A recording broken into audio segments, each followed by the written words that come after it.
Good morning, everyone. Buenos días desde España. Bonjour, le Maroc. Assalamu alaikum. I'm Gonzalo Rodriguez, SCIEF General Coordinator from IE Business School. Welcome to this new session organized by SCIEF, Casa Árabe, Observatory of Islamic Finance in Spain, in collaboration with Cresppa-GTM, CNRS, and Durham Centre for Islamic Economics and Finance. As you know, SCIEF, the Saudi Spanish Center for Islamic Economics and Finance, is a joint venture center of the King Abdulaziz University in Saudi Arabia and IE University in Spain. And Casa Árabe is a governmental entity of Spain operated as the strategic center for Spain's relations with the Arab and Islamic world. Today's session is about participative banking, institutions, and financial inclusion in Morocco.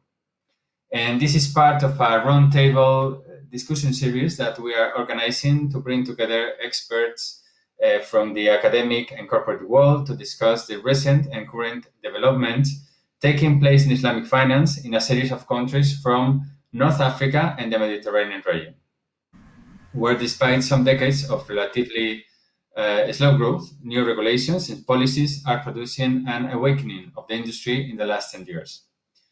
What we are trying to do is analyze the impact and implications of those transformations and their prospects. I would like to introduce our guest speakers today. Hello, everyone.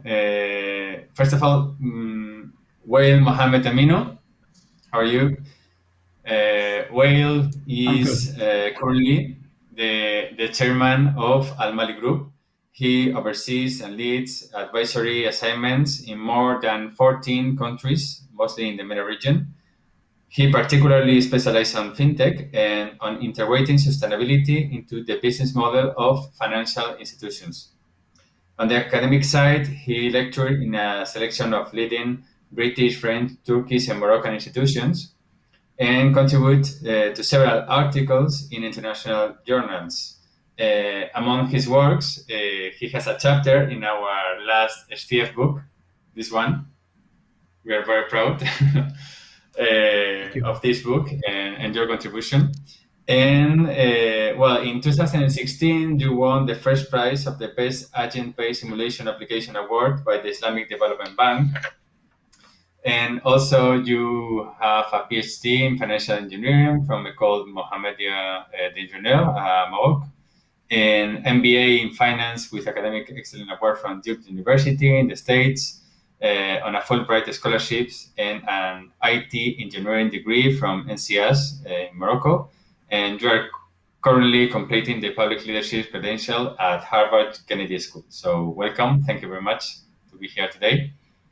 We have also Dr. Abderrahman Lahlu. Welcome. Abderrahman is the president of the Academy of Participative Finance in Morocco, and he's one of the key leaders in the field of Islamic finance in Morocco and the region. He got his PhD in management from Grenoble University in France, and a certificate in strategic management from HEC Paris in 2011, then the Sharia Auditor and Advisor Accreditation from AOFI in 2016. Dr. Lahlu is presently the founding manager of a consulting firm operating in the fields of Islamic finance, organization and management, Abwab Consulting, and trading firms. You have elected as founding president of the Moroccan Association of Consulting and Training Firms, and you are also a board member of BTA Bank, a joint venture from BMCE Bank of Africa and Al Baraka Banking Group from Bahrain. In 2017, you founded the Academy of Participative Finance in Morocco, APAF, on which you are the president, as I said. Academically, you are author of 4 books on Islamic finance and banking, and I know you from many years ago, and I remember your book, Economy, Finance, and Islam. It's in French, and I learned a lot from this book, so I appreciate it. And well, you are also co-editor of Iqtisaduna, a specialized Moroccan magazine in Islamic Economics and Finance. So welcome. And our third speaker today, marhaban, is Dalal Asuli. Welcome. Dalal is an experienced Islamic finance professional, advisor, and trainer with strong analytical and problem-solving skills, experience in corporate finance, liquidity management, structured finance and origination, structuring and distribution of money market and fixed income instruments across Europe, MENA, and Southeast Asia. You are Doctor of Philosophy, PhD, at the École Normale Supérieure de Lyon, France. You have also an Islamic Finance Executive Master from Dauphine University in Paris, and a Master in Science in Management from NOMA Business School in Reims. You have also worked in many jurisdictions from the Gulf to Morocco or UK, France, Indonesia, working in the top universities and Islamic finance centers. So that's why your view and expertise will be very key in this session. So welcome, marhaban. And thank you everyone. And so let's focus now in our session today, participative banking institutions and financial inclusion in Morocco. Islamic or participative banking, as it is known in Morocco, was finally launched in the country in 2017, when the Central Bank of Morocco, Bank al-Maghreb, granted the first license for 5 banks to start operating with participative financial products in the country: Bank Asafa, Umnia Bank, Al-Hadar Bank, Bank al-Jusur, and Bank al-Tamwila al-Inma. It was followed by the establishment of 3 Islamic windows, or branches of the conventional banks offering Sharia compliance banking services in October 2018. And then Morocco also issued his first sovereign sukuk, selling about $160 million. Regarding the financial inclusion, as far as I know, in 2018, only 37% of the country had access to banking services. In 2019, 70% of the population held at least one bank account, and 40% of women were banked, an increase in financial inclusivity that surely responds, at last partly, to the introduction of Islamic banking in the country. In the context of the current economic crisis generated by the pandemic and the challenges that the financial ecosystem is facing globally, participative finance, or Islamic finance, represents an important opportunity to increase the financial inclusion and contribute to the development of the Moroccan economy. So I would like to start with Dr. Abderrahman, with asking you some questions based in the research and work that you have did and as a pioneer of the Islamic finance ecosystem in Morocco. Could you offer us an historical introduction of what has been Islamic finance or participative banking in the last years till today, when it's a reality? And also, could you explain us which has been the new developments in the promotion of Islamic finance in Morocco in the last years?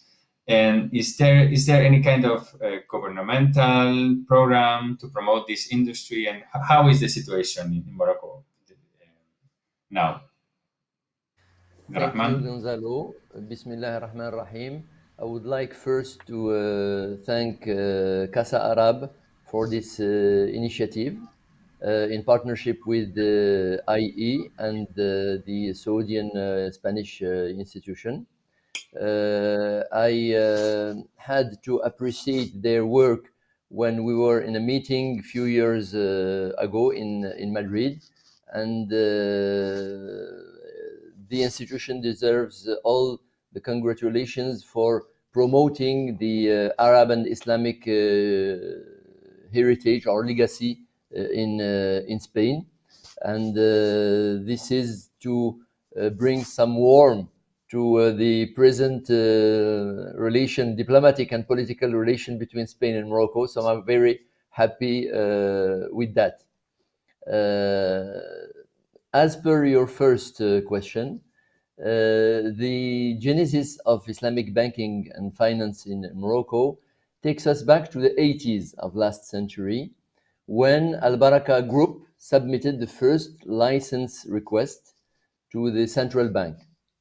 At the end of the 80s, of course, the license hasn't been given, accorded.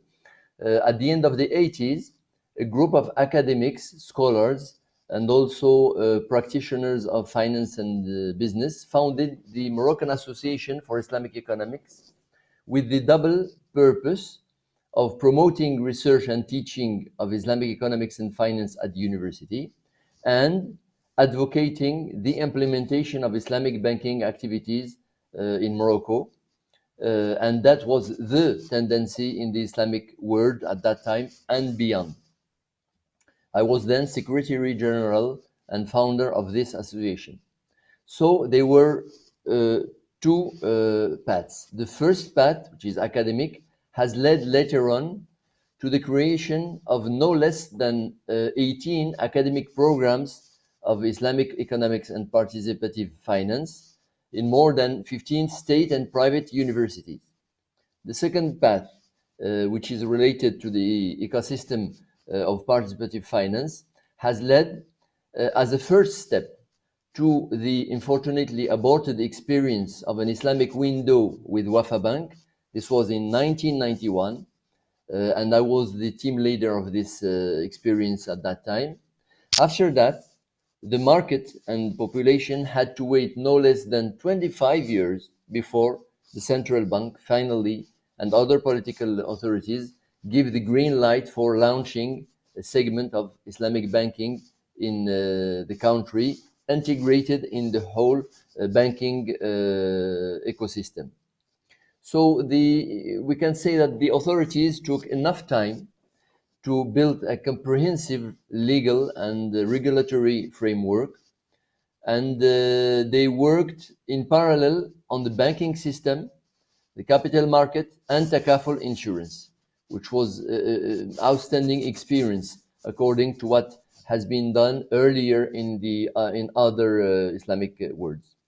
And this Moroccan framework includes specific articles in the general banking law, several decrees and decisions, the implementation of a central Sharia board of participative finance under the High Council of Ulama scholars, which is headed by the king himself. The banking side and capital market side, as for Sukuk, went relatively well, but there was some delay for takaful insurance till now. Presently, as Gonzalo said, we have 5 banks and 3 windows with a big disparity in market share. And the situation looks like an oligopoly with 2 big institutions sharing around 75% of the market, and small and medium institutions beside. The last figures of the central bank show a global amount of murabaha financing, because there is only mainly murabaha financing now in Morocco. The global amount is 13.4 billion dirhams. It's around 1.4 billion US dollars, but only 5 billion dirhams of deposits, which gives a bad transformation ratio of 270% for the Islamic finance sector versus 89% for the conventional sector. And this lack of interest and attractiveness for deposits is one of the particularity of this nascent sector in Morocco for the last three years. As per your second question, we can say that there is no official promotion action of participative financing from the government as a kind of government push. On the contrary, the authorities, both central bank and the Sharia Central Board, as well as the government, adopted a voluntary neutral attitude toward Sharia compliant activities, leaving the market and the population to arbitrate and decide. And the argument was to avoid giving privileges to one bank against another bank in respect, as they say, of the free competition.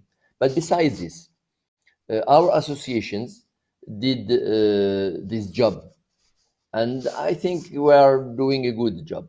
We have the Moroccan Association of Islamic Economics, we have the Moroccan Association of Participative Finance Professionals, and the recently created Academy of Participative Finance, and some other centers in Morocco. All of them are doing this promotion job. The first and second one are more scientific and analytic, while the academy has the specific purpose to educate and to act in financial education with the target of increasing financial inclusion of individuals as well as corporate. But I think we will have to talk about inclusion later on. Okay. Thank you very much, Abdelrahman. We will continue later the conversation. I would like to continue now with Dalal. As we have seen in your CV, you have a wealth of experience across Europe, MENA, and Southeast Asia. You have also been working on various projects on green and sustainable finance, both in academia and in the industry. I would like to ask you, how do you see the post-pandemic opportunities of Islamic finance in Morocco? Do you think that could be an interesting link between green projects and Islamic finance to lead in the economy recovery?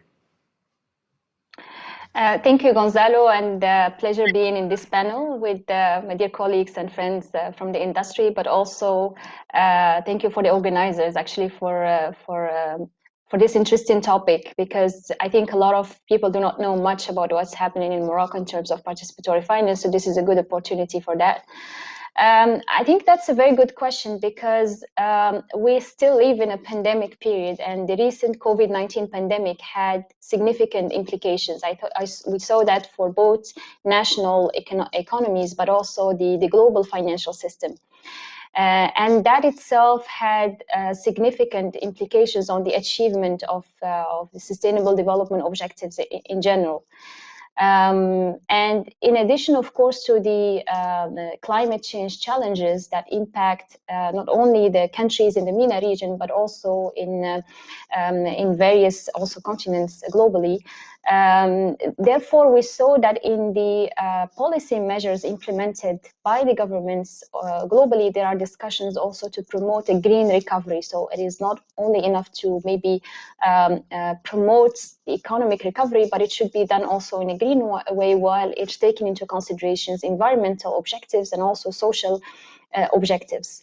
And the objective, of course, is to benefit both the people and the planet. Now, how do you do that in the context, of course, of a country where you're just starting basically to develop the participatory finance? And we've heard the interesting developments by Dr. Abdelrahman, and it's very interesting that the profile of the country or the experience of Morocco in terms of implementing participatory or Islamic finance is quite unique.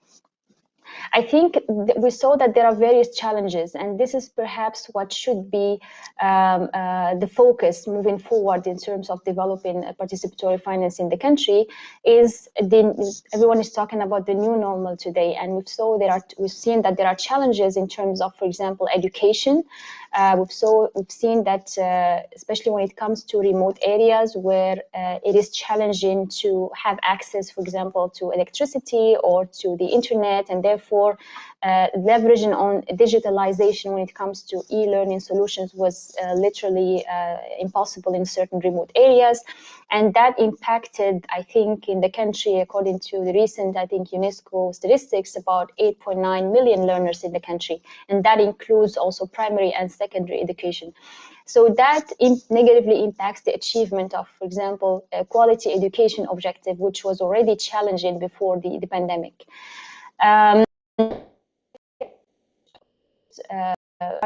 Focus its SME development with more support when it comes to mobilizing financing for SMEs.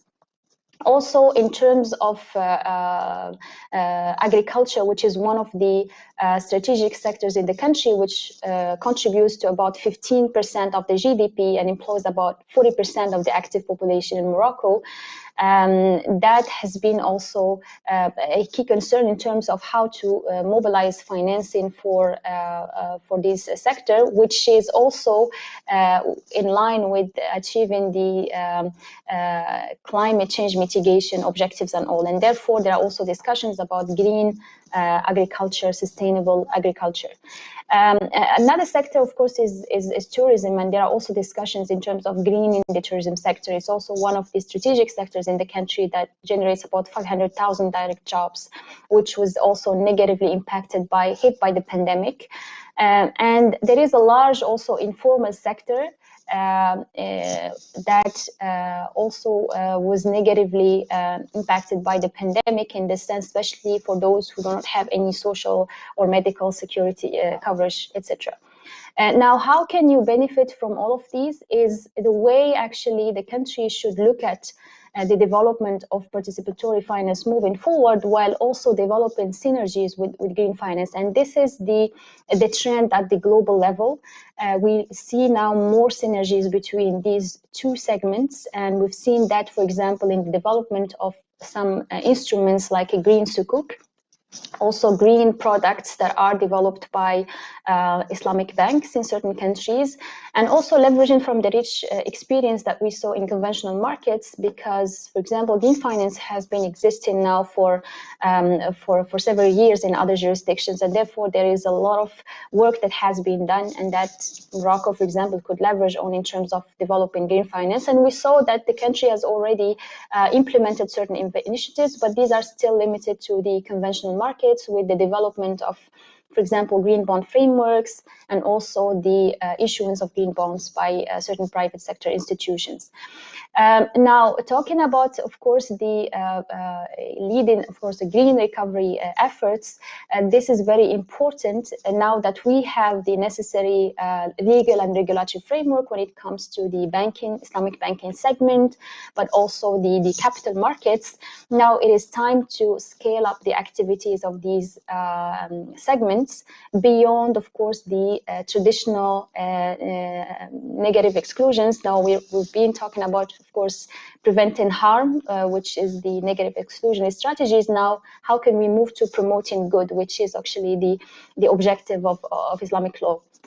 And therefore, in promoting good, I think aligning any economic projects moving forward with green objectives, which take into consideration environmental and social objectives as well, it is very important to promote, again, a green recovery post-COVID-19. Yes, I think I will stop here, and then I can further elaborate on the other aspects. Okay, thank you very much. I think this is also the same vision that the Islamic Development Bank has, and we must think that ISDB has a regional hub in Morocco. So this is interesting. But let's now move and go with our friend Wael. And Wael, in the past February, Morocco's House of Representatives unanimously adopted a bill to establish the legal framework to regulate collaborative financing and crowdfunding. As you have been particularly specializing on fintech and on integrating sustainability into the business model of financial institutions, let us talk about the Islamic fintech opportunities in Morocco. I know it's one of your expertise fields. What opportunities does this offer, and how could Islamic fintech could help to the financial inclusion it's very interesting what Daryl has said about the challenges of the lack of access to electricity, but I don't know what you think is about all these opportunities related to fintech. Wonderful. Good morning, everyone. It's a great pleasure to be in this panel with friends and colleagues. And again, I thank the organizers for inviting me and also for organizing this webinar on this important topic for Morocco and the region. You're right, Gonzalo, because the fintech field is moving in Morocco as in other places. So we had the crowdfunding bill approved, I think, last February. But again, we need to remind that crowdfunding is just one component in fintech, because fintech in general, as you know, is about all financial innovations driven by the fourth industrial revolution that disrupts the provision of financial services. So in fintech, you have obviously crowdfunding, but you have cryptocurrencies, blockchain, insurtech, and all innovations around mobile and so on. So this is a large field. And this field for Morocco specifically and for participative finance or Islamic finance is important. It's really a great opportunity.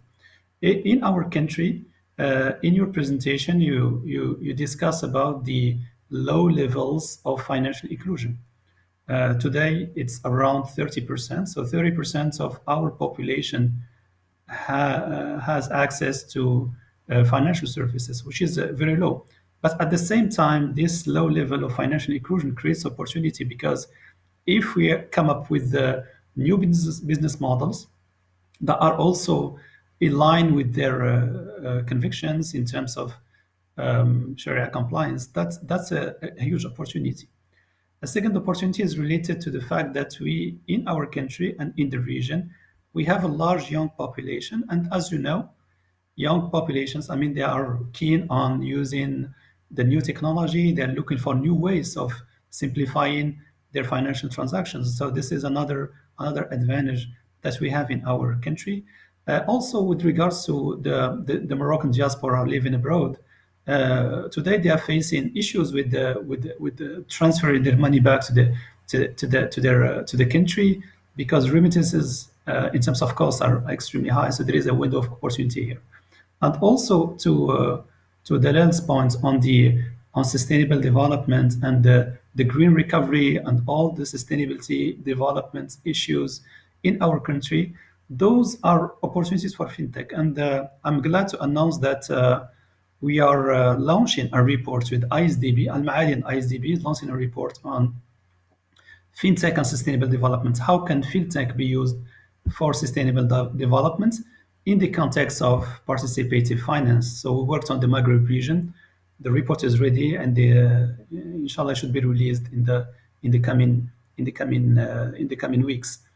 So sustainable development, and especially the orientation that our country took in terms of being a pioneer, for instance, in green energy, are definitely opportunities for fintech and participative finance. So the question we can ask: what can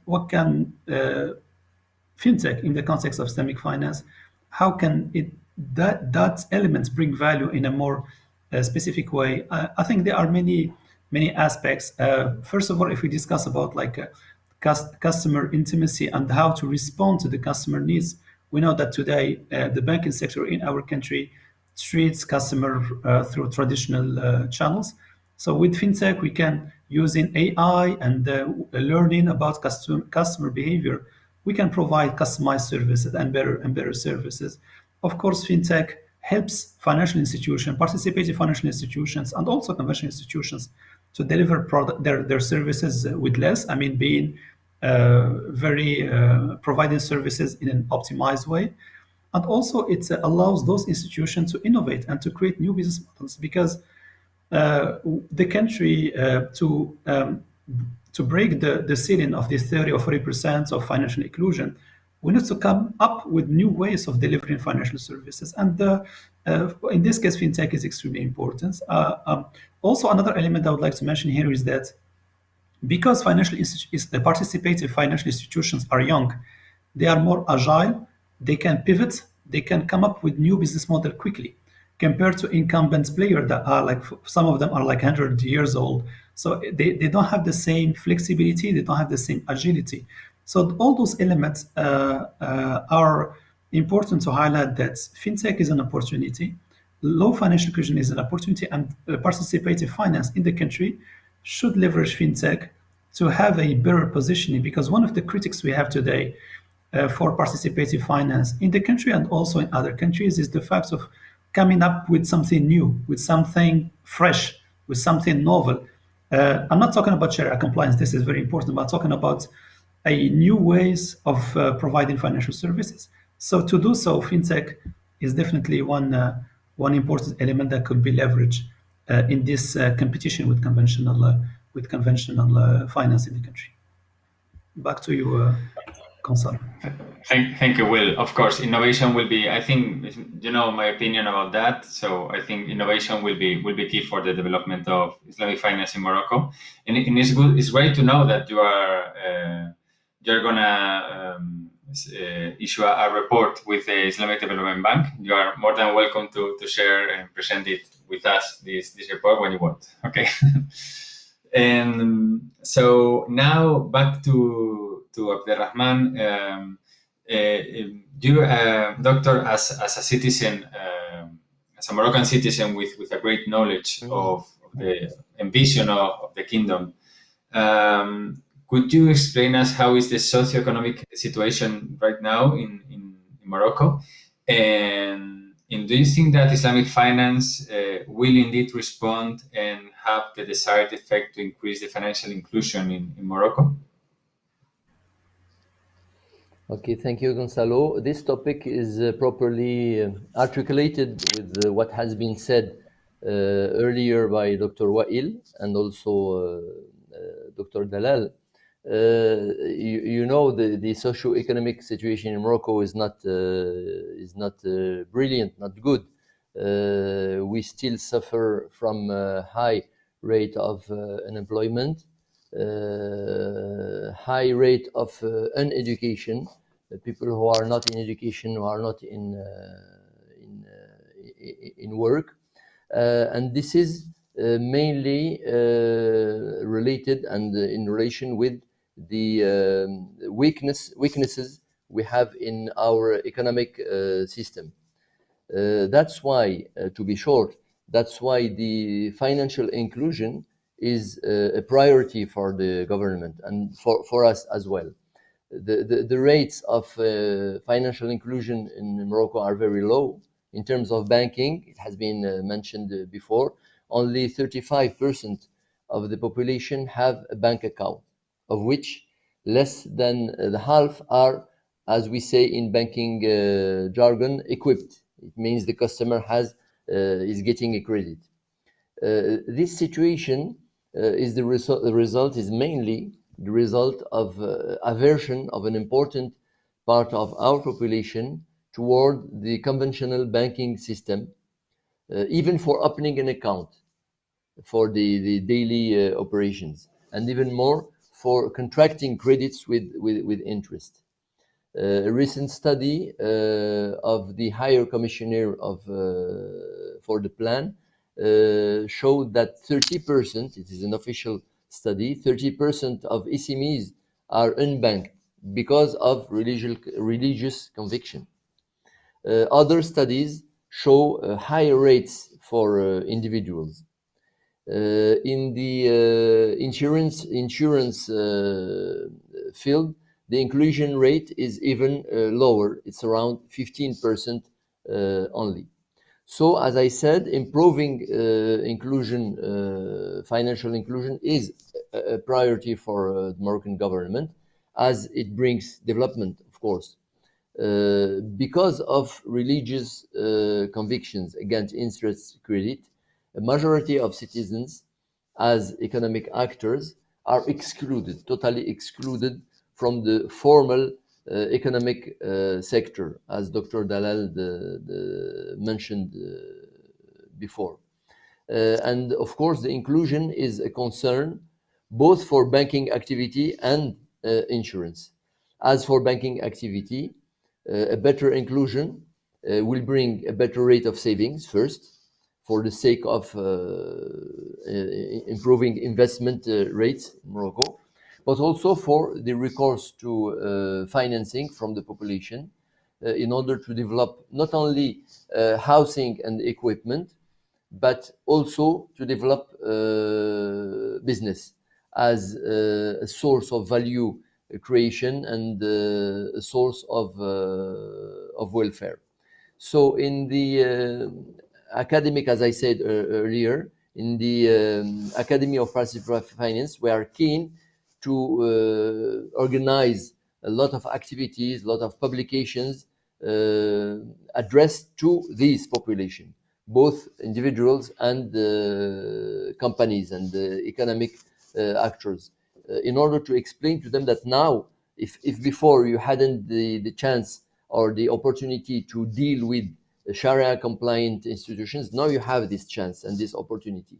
But we are still in the first years of implementation of this sector, of this industry, and it needs very active efforts towards this population, as the banks are still small. All of them, the average is, we can say, small banks. They don't have first enough budget for very large advertising campaign. And as I said before, because of the neutral attitude of the government, they are not allowed to speak frankly about Sharia compliance, about even the term of Islamic is not recommended. We use participative banking. In parallel of this promotion action, social networks and associations need to penetrate population and companies to push toward a better financial inclusion since we have the opportunity for this affinitary sector of the.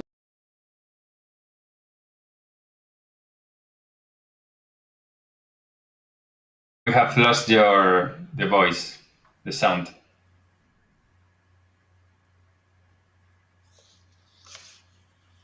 We cannot hear you now. Maybe it's your micro.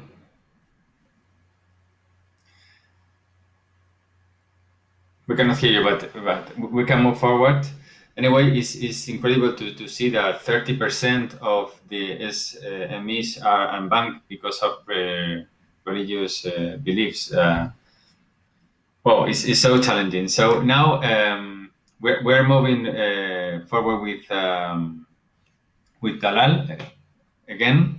And according to your international vision of Islamic finance, how do you see the Islamic banks in Morocco? Do you think are ready for international trade and project finance now? Do they have the tools available to them? How could multilateral institutions like the ISDB help in this situation? So go on, please. Yeah.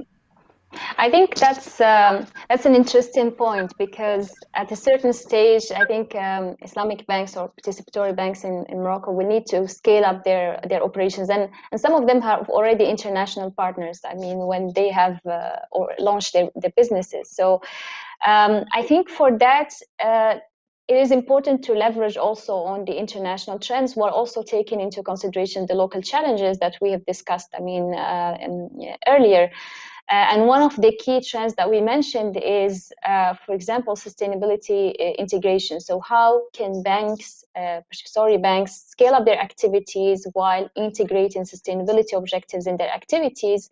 And that should help address some of the development challenges that we mentioned earlier, which have to do with, for example, SMEs, and then, of course, addressing challenges in terms of women empowerment, in terms of addressing the needs of certain sectors like agriculture or even the informal sector with some solutions in partnership with, again, social finance institutions.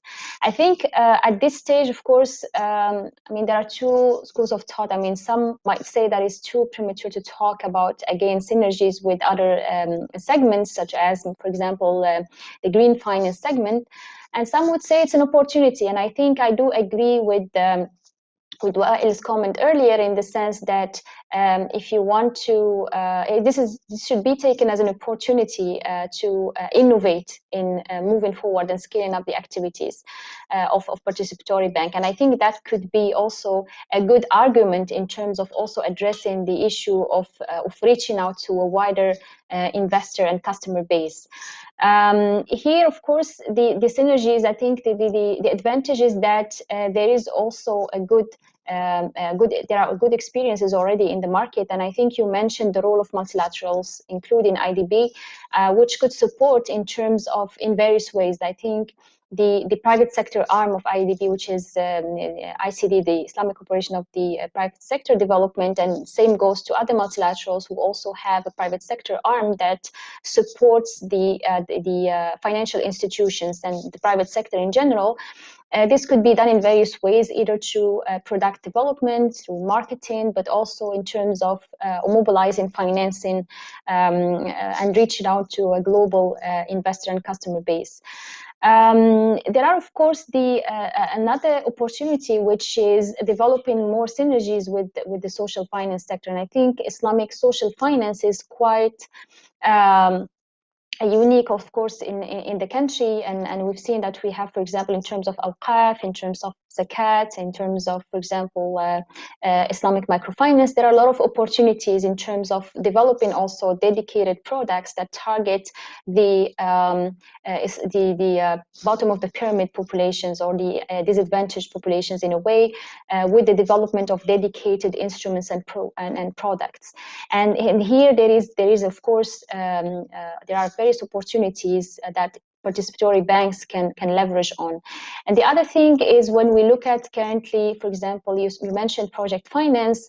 If we look at the initiatives, of course, there are various initiatives when it comes to green finance at the national level. We've seen that the country has clearly an energy transition strategy with, of course, about targets for renewable energy by 2030 and 2050.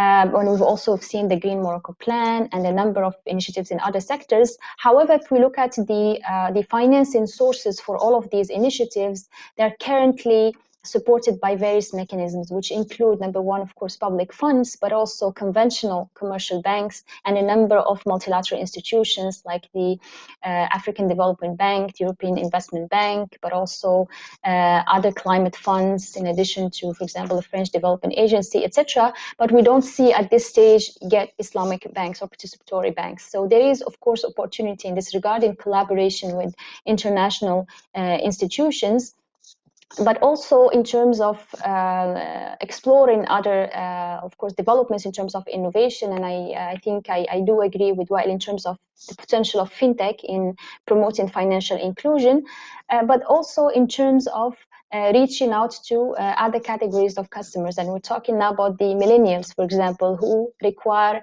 a different set of services in a fast way, with more innovations in terms of the products. So I think today, like focusing on sustainability and focusing, of course, on fintech solutions is no longer a choice.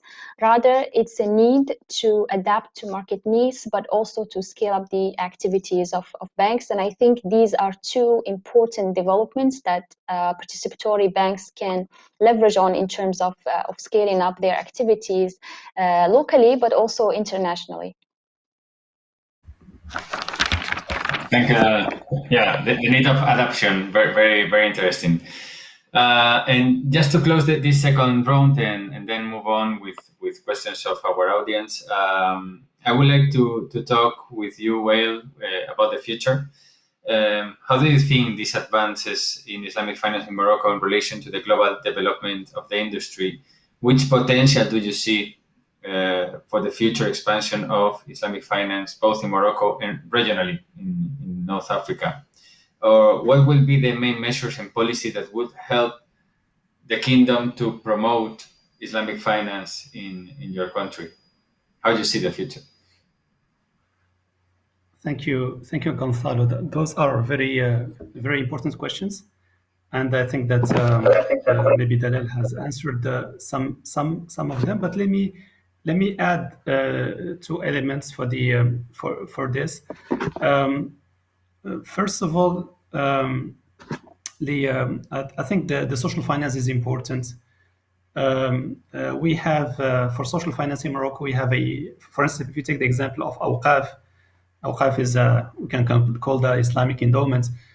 We have a new strategy, 2021 to 2032, and when you read the strategy, it's clearly mentioned that Awqaf should develop synergies and ties with participative finance. So this is a huge opportunity to develop new instruments and to reach out to populations that are excluded from the financial sector. And here, for instance, we can work on blended finance, and there are many ways we can leverage Awqaf. As you know, also that in our country has a rich tradition for Awqaf that can be revived through the participative finance. So that's one.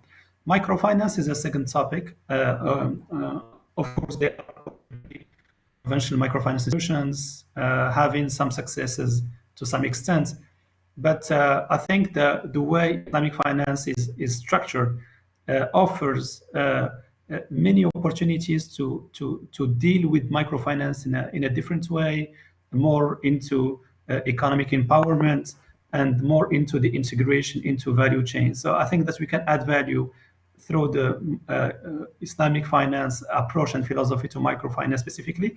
And microfinance is an important lever for financial inclusion.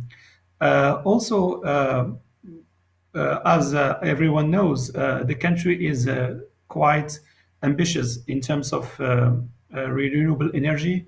We have a target of 50% green energy ambition in 2030. So this is quite a high objective.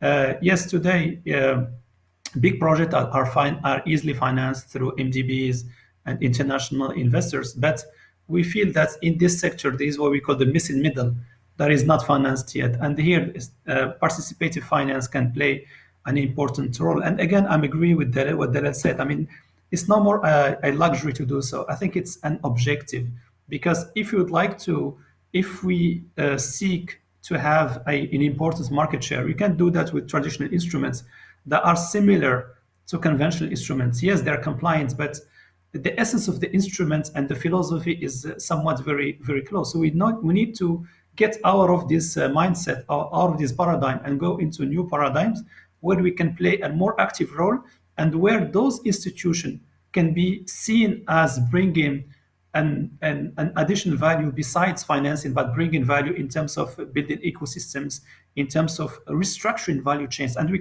I think we can easily do that if we have the willingness to do so. Another element that can be leveraged as well is the position of the country. As you know, the Moroccan financial groups are very active in Africa, and then leaders. And those financial groups, we can use this experience in the context of Islamic and participative finance. So that's very important. Also, we have the CFC, which is Casablanca Financial Center, which is ranked #1 in Africa.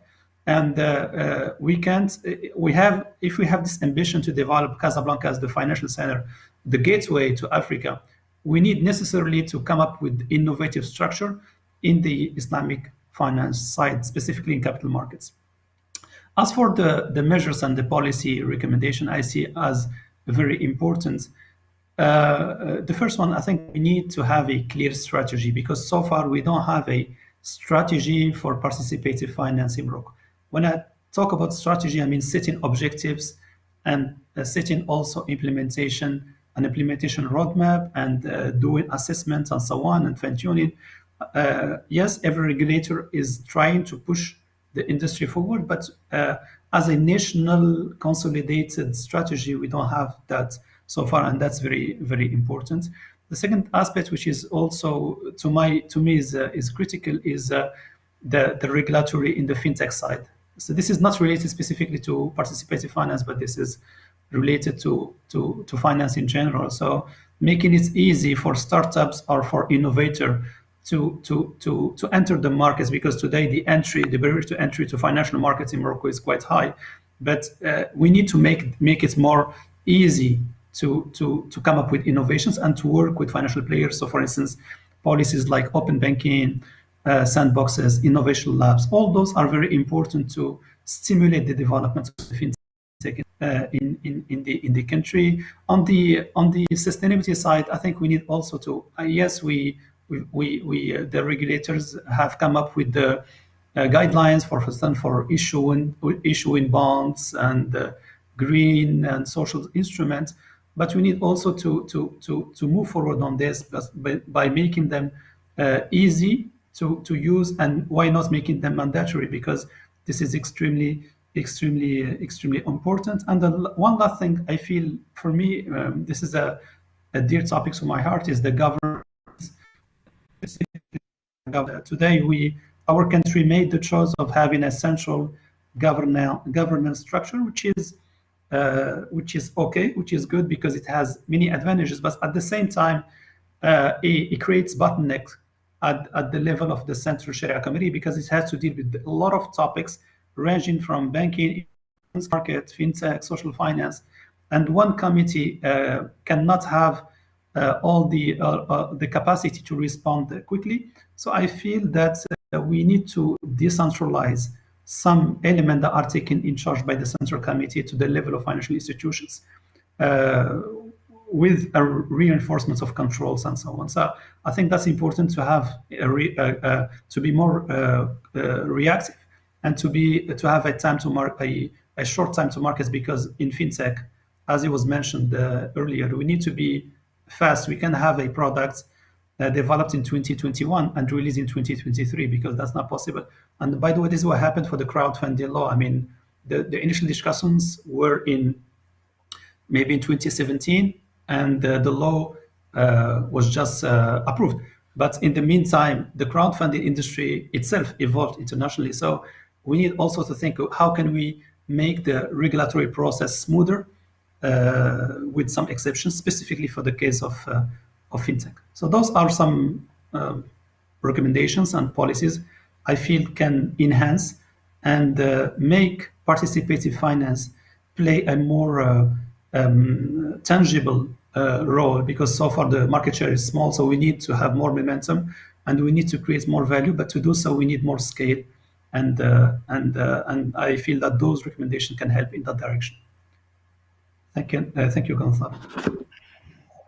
Thank you very much. Well, and Dr. Abdelrahman, your mic is working now? No. So if you can disconnect yourself and then connect again, okay?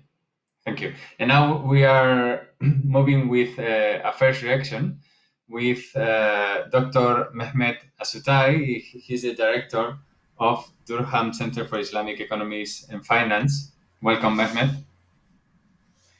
So the chair is you. No, we cannot hear you.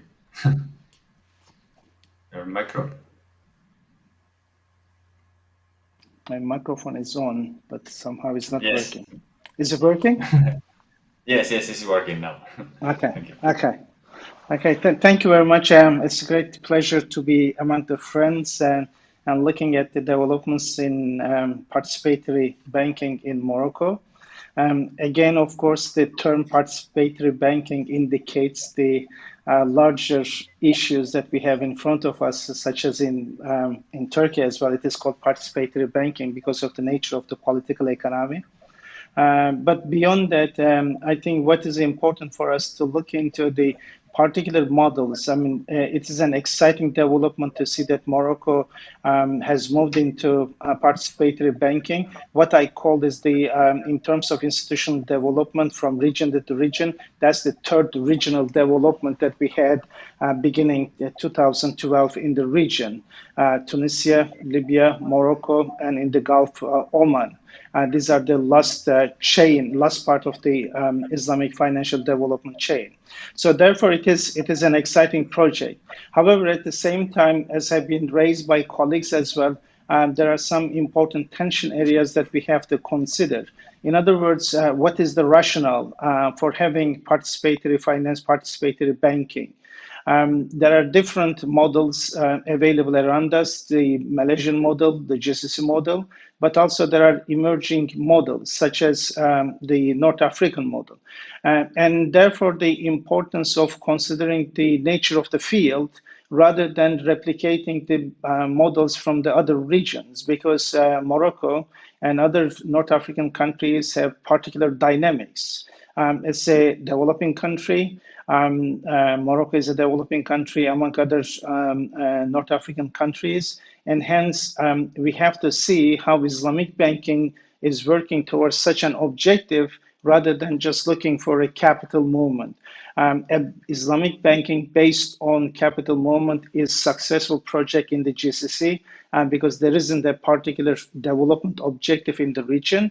However, when we go to countries with a particular development objective, such as Morocco, of course, the importance of how Islamic finance can blend in with such objectives. Because finance in itself, it should not have a meaning unless it is attached to certain objectives. And in this case, that objective is very much contributing to socioeconomic development, and that is very much the whole rationale for the emergence of Islamic finance, or in this case, participation banking or participatory banking. And therefore, my hope and expectation is that rather than replicating very much capital movement based Islamic banking or finance, how in countries such as Morocco, we can respond to the local needs and develop Islamic business models, while mentioned the search for such models and responding to the needs of the field.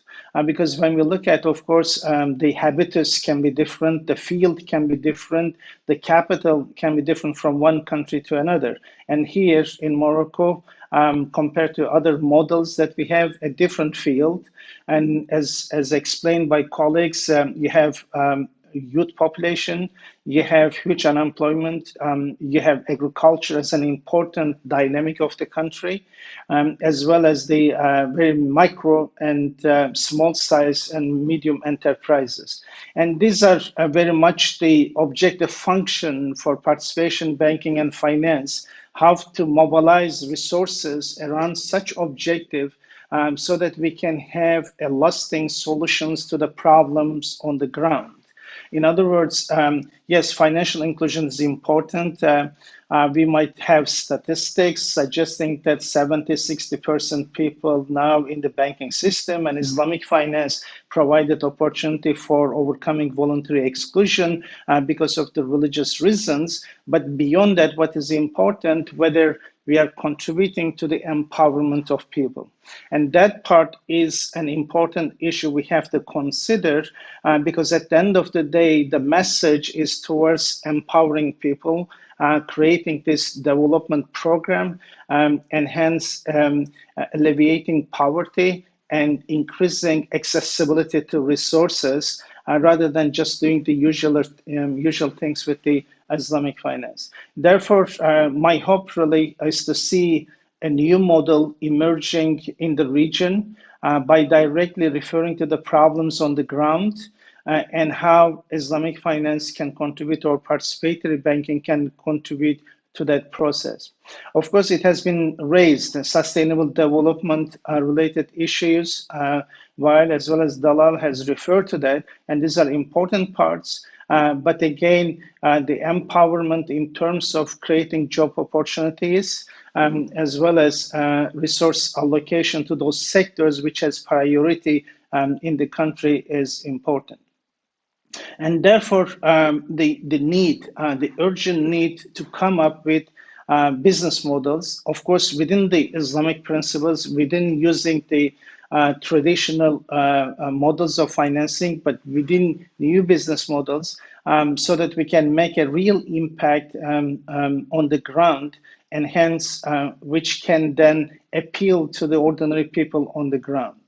And because we, in a very elitist manner, we have moved in Islamic finance in different ways, but take-up on the ground has been terribly limited, because Islamic banking or participative banking has not been able to connect to those people who have accessibility problem to the resources. In other words, micro enterprises, micro enterprises, and small and medium enterprises, how we can develop necessary grant for them and the models so that they can have access. In the same way, agriculture, for instance, Islamic banks or participatory banks have not developed necessary structures to enable agriculture sector, for instance, to flourish. Of course, when it comes to the need to buy equipment, you may use the usual methods and provide them with the financing for their equipment, but what they need on the ground in the operational level of the agricultural sector, and unfortunately, when it comes to such levels, they have not. And that has created an asymmetry as well. Of course, I haven't looked at the Moroccan figures, but in some countries, you will see that, for instance, large agriculture sector is not benefiting from the resources created by participatory banking. On the other hand, because of their religiosity, whatever money they can save from their harvest, they put into participatory banking, and those monies from the periphery goes to the center, and it is, of course, allocated for big businesses. And it creates an asymmetry because they do not have access to financing. However, whatever saving out of their religiosity, they put into participation banking, but they cannot benefit. However, larger businesses are benefiting. So we have to look into how we can overcome this asymmetry so that the penetration of Islamic banking and the society can be enhanced, because people can see that there is a real value in this. In other words, what I'm trying to say that just because of religious conviction, we might provide those services, but those services have to have real implications in people's life, and that has to be an important concern that we have to look into.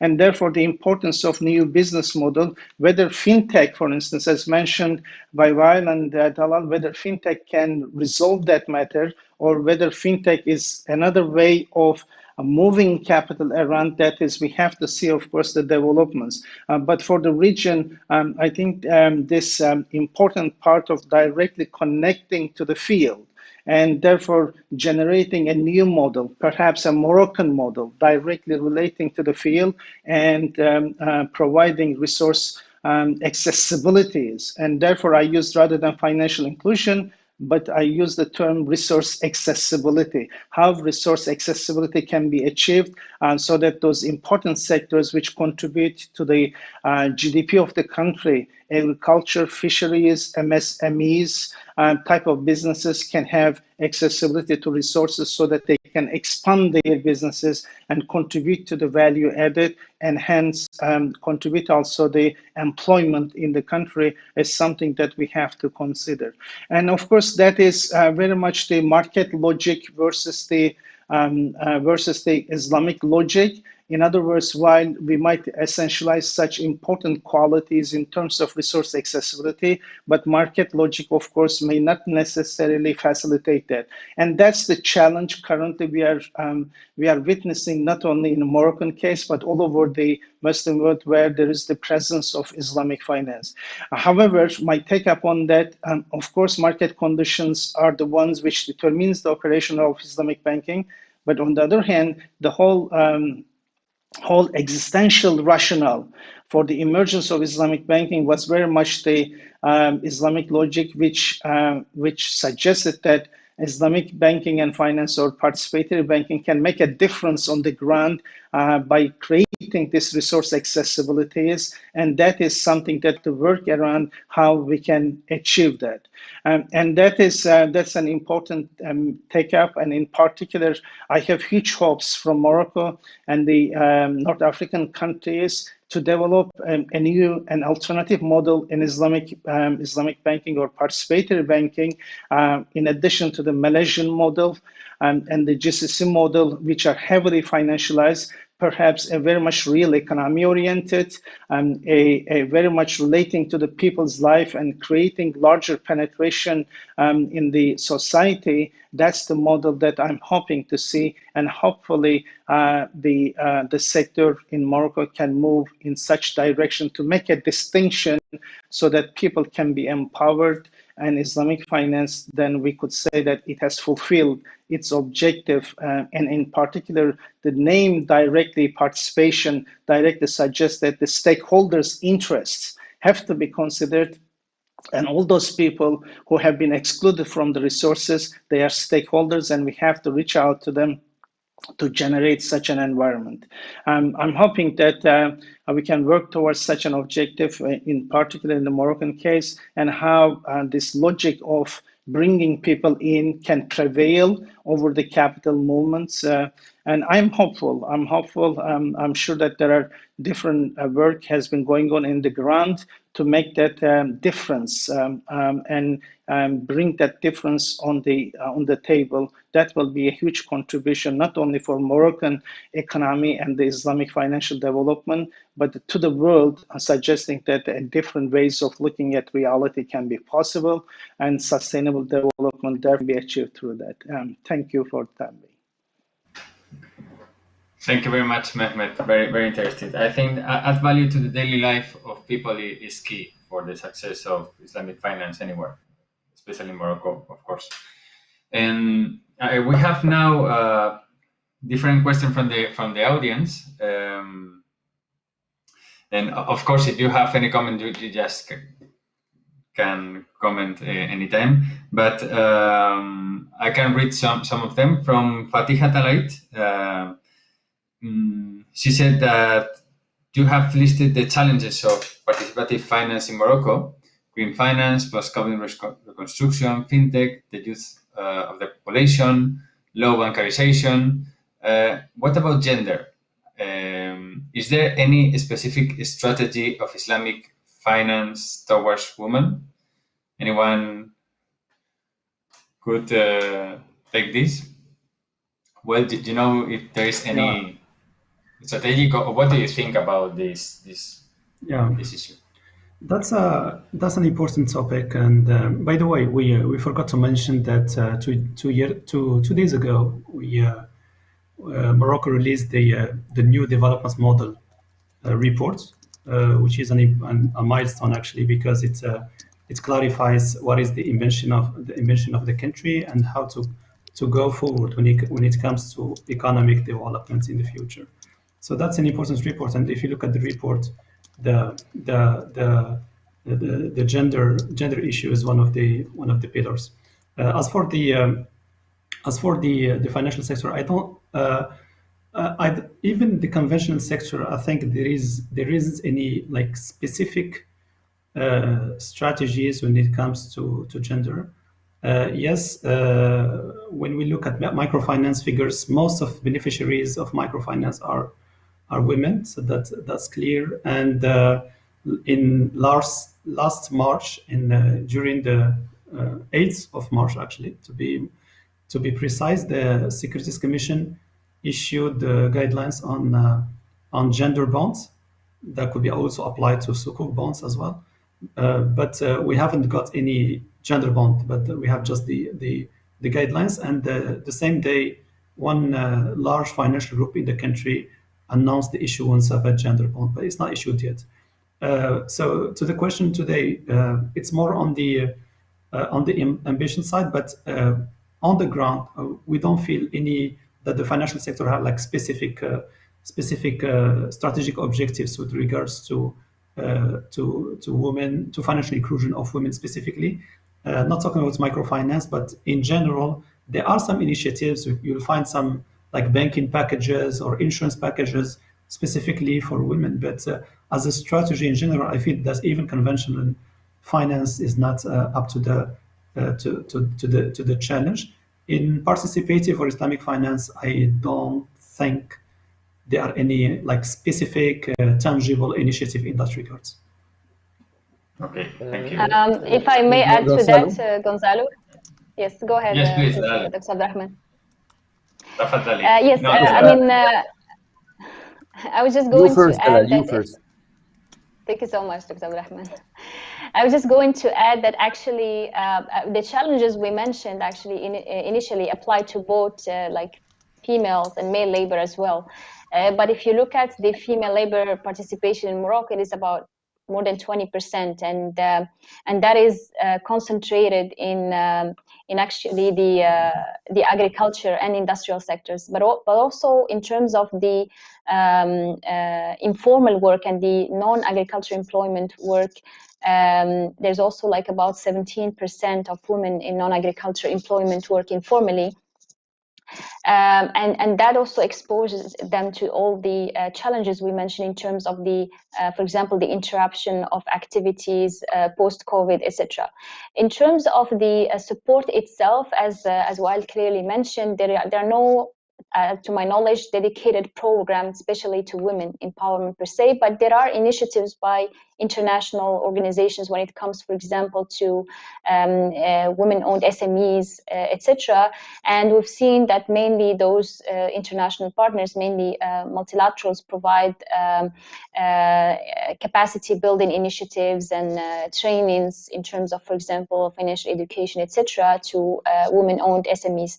But clearly, there are a lot of efforts to be done by Islamic financial institutions or participatory banks, and going back to the collaboration and the synergies with the Islamic social finance segments, like for example microfinance, al-Qaf, etc. There are clearly a lot of solutions that the participatory banks can leverage on, which we've seen, for example, in certain countries like Indonesia, Malaysia, etc., where I think synergies between these two segments can also scale up certain projects, but also help mobilizing resources for women empowerment projects targeting certain specific segments, or, for example, leveraging on certain developments in the capital markets as well, with dedicated instruments that target specifically women empowerment programs.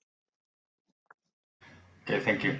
Abdurrahman, you wanted to... Yes, yes, Gonzalo. What I wanted to add to what has been said is that from the other side, in terms of representation of females in the participative banking sector, let's say that 2 of the 5 heads of banks are females, and 3 of the 8 banks and windows are ladies. As per the bank where I'm administrator, 70% of the higher staff are females. So I think there is no problem with that. And this could lead to give more importance on the side of financing and dealing with the individuals and SMEs to encourage women to come to the financial new Islamic financial institutions. Very good. That's good news. Okay, I have a couple of 2 more questions, and then you can answer whatever you want. Okay, and then if there is any final remarks, is perfect. So these are the questions from Bruno Martin, who is member of our observatory in Spain. He's a lawyer and a university teacher, professor. He's asking, to what extent have Islamic finance principles been incorporated into the national legislation of Morocco? And another question from somebody who is watching the session is Dr. Lahlu mentioned how Murabaha is the only instrument accepted or used in Morocco. How is that? Is there any perspective for introducing other contracts like Mudaraba or Musharaka more suitable from project finance or investments? And what kind of products are being financed with Murabaha? Now, yeah, this question is from Olivia, our partner in Spain from Casa Árabe. So, anyone regarding the legislation? Wael? Do you know the answer? Yeah. Why do you know For that? the legislation, we have a. Sorry. For the legislation, we have a what we call in the legislation framework. We have one legislation. We don't have like specific legislation for participative finance. So what the regulators do, I mean, we have one unified regulatory body, legal and regulatory body, and inside this body we incorporate articles or related to participative finance. For example, if you take the Sukuk law, we don't have a specific Sukuk law, so it's done under the securitization law, and you have specific chapters and specific articles for Sukuk issuance. The same way we have the same for insurance law and the same for the banking law. So there is no specific regulation of Islamic finance. So there is one unified regulatory or legal body, and within this body we have like specific articles dealing with Islamic finance. As for the products, yeah, I mean, Dr. Hugh said that we have Murabaha, but there are other products. But there is a difference between having a product available and having a product being used by the financial players. So we have, for instance, Salam, we have Ijara, and other products are coming in the pipeline. But Murabaha is widely used. It's not as Dr. Mohammed mentioned. It's not related to Morocco. This is kind of we imported that from this behavior, and this behavior is related to many factors. One of the factors that often we forget is the regulatory framework and the capital adequacy guidelines. Sometimes they naturally, because those institutions I'm talking about banking are using deposits, so naturally you are getting less capital requirements for Murabaha versus Musharaka and Mudaraba and so on. So they are not excluded, but sometimes the regulatory regime makes that there are preferences for some products more let's say stronger compared to more products. But obviously everyone is waiting for products with the higher added value in terms of being involved in the real economy. But even Murabaha is not a bad product per se. I mean, with Murabaha we can do wonderful things. It depends how we approach Murabaha. If I'm building an ecosystem with my suppliers and being integrated in the value chain and serving my clients, I can just use Murabaha. But it's not. I think for me, it's not an issue of instruments. It's an issue how do we approach our value proposition? Are we approaching it solely from the perspective of finance, or we're approaching it as an economic player that can add value beyond finance? Finance is important, but you can add value by finance. I had a discussion with some friends working on microfinance in other countries, and they told me that people often come to them not for financing, but because they negotiated like specific prices with some suppliers that allow them to get their equipment quickly and with good discounts. And this philosophy, I think we haven't implemented this philosophy yet in the country, because usually we approach the product from a financial standpoint. But in that perspective, I think the instruments are not a problem. We can, even with Murabaha or Ijara, we can do many things. So that's my ideas, Gonzalo, for the questions. Okay, thank you very much. I know if anyone has any to see, Abdelrahman, we don't hear you if you are talking.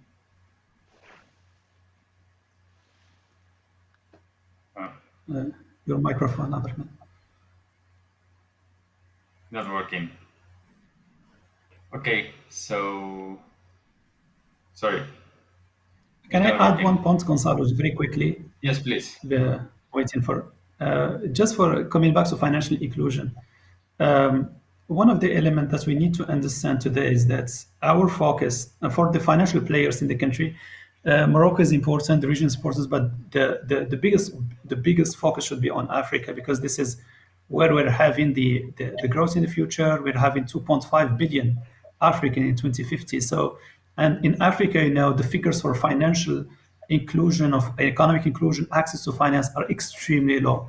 So if we succeed to come up with new business models which are efficient, which can be explained to a 10 years old or to anyone, and they are successful, I think they have the potential to be exported in other countries, and leveraging the presence of a Moroccan financial institution in the continent. I think this is a window of opportunity which is extremely important.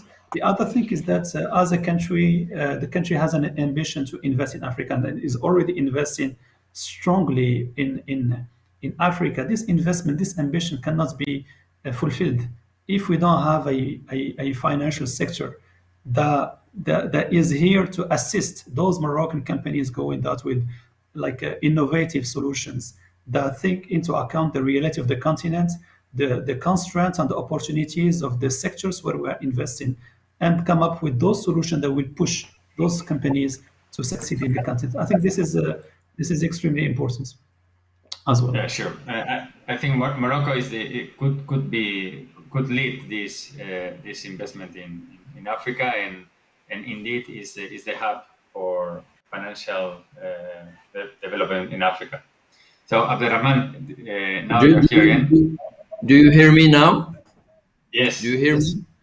Okay. Yeah. So I would like to add to as a response to Olivia's question, is that now presently 90% of financing in Morocco are given by the banks, by the participative banks, through Murabaha, and this amount of 90% is related to housing and individual equipment. As Dr. Wael said, now we have Ijara, which is coming, but we have also Salam. Salam financing is very interesting for companies, but even Murabaha does well for companies, because it's able to finance commodities, to finance raw material, to finance professional real estate and equipments, material and machines, and this is good both for SMEs and for microfinance. The increase of financing equipment for SMEs is very huge. During this last year, it's 120% of increase. So this shows that there is an interest from SMEs, an interest from banks to deal with the Murabaha Islamic contracts.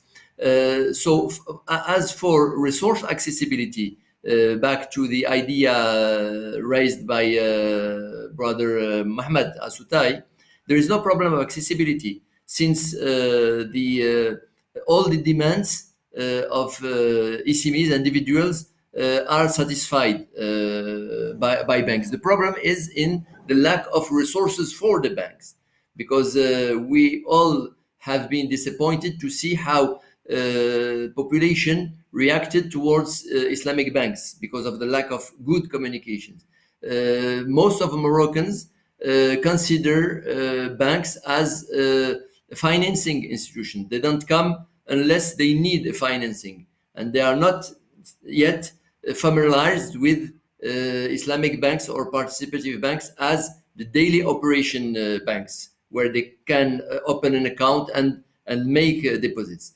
Although this last months deposits are increasing, but it's still not enough, and banks are obliged to the recourse to the capital, of course, and to wakala bil istithmar, which is costly, of course, and reduce their spread. but I add to what Dr. Wael said. We are really waiting for equity financing through musharaka and mudaraba, because debt products look like the conventional products. It's easy to implement and it's easy to understand. But in the meantime, there is a big competition between Islamic banks and conventional banks, because they are financing the same purposes. When you start financing through equity, I mean through murabaha and musharaka, the added value is that you are supporting the customer. You instead of being hands off, as when you finance through murabaha, you are hands on, and maybe why not hands in some periods of the life of the financed companies. This is a real added value, and this is a bigger implication and commitment to the creating of real value and real economy. I think these 3 first years of the life of participative banks was used to familiarize population with quite new products, and with the existence of something called participative finance. It could be considered as a first step. The expected second step is to have more commitment as for the financing SMEs and financing economic activity in musharaka and mudaraba. For me, it's coming, and we are acting to facilitate that.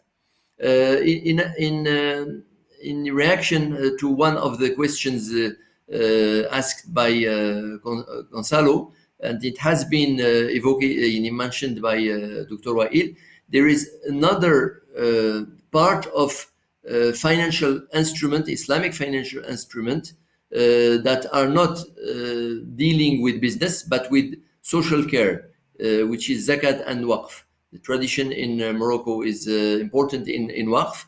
Zakat also is a very active activity, but in the informal sector.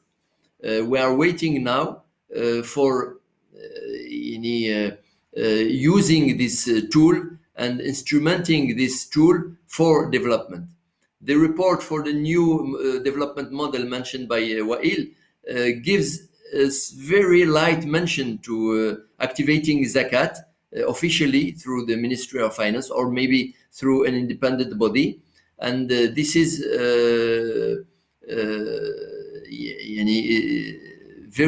it will be very instrumental for creating the welfare through the population and social development, but also activating a part of the tools of Islamic or participative banks. That's all. Okay, thank you very much. So I think we are out of time. Okay, so we're going to close. I want to say thank you, Dalal, Wael, and Abderrahman. Also, Mehmet, thank you very much for your reaction and participation here today. Thank you also to Olivia from Casa Árabe and Fatiha Talahite from Paris. It has been a very honor to organize and moderate this session about Moroccan financial inclusion with Moroccan institutions, colleagues, and friends. And I think this is a great example of what we can do together when we collaborate, Spanish and Moroccan. And in the name of SCIEF, IE University, King Abdulaziz University from Jeddah, Casa Árabe, Durham University, Cresppa-GTM, thank you very much. Muchas gracias. Shukran jazilan. And we hope to see you in our next section, which is coming about Tunisia in the coming weeks or month or so. So thank you very much for your participation. Thank you for your moderation, Gonzalo. Thank you for moderation. And thank you, Casa Árabe. Thank you very much. Merci beaucoup. Okay. Goodbye. Thank you. Bye-bye. Bye.